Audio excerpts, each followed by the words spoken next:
താരടിച്ച് ദമ്പതികൾ മരിച്ച സംഭവത്തിൽ ഒന്നാം പ്രതി വിഷ്ണുവിന് മുൻകൂർ ജാമ്യമില്ല.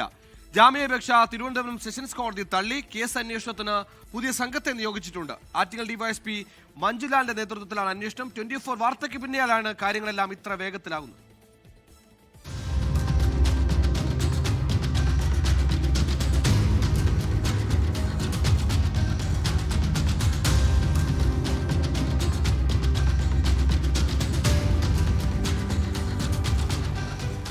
Attingal DySP Manjulal, Venjaramoodu CI Azad Abdul Kalam, Pangode CI Jinesh എന്നിവരടങ്ങിയ സംഘമാണ് കേസ് അന്വേഷിക്കുക.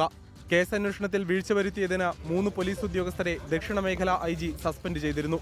വാഹനാപകടത്തിൽ കേസെടുക്കുന്നതിലും പ്രതിയെ അറസ്റ്റ് ചെയ്യുന്നതിലും വീഴ്ച വരുത്തിയതിനാണ് കിളിമാനൂർ SHO അടക്കം 3 പോലീസ് ഉദ്യോഗസ്ഥർക്കെതിരെ നടപടിയുണ്ടായത്.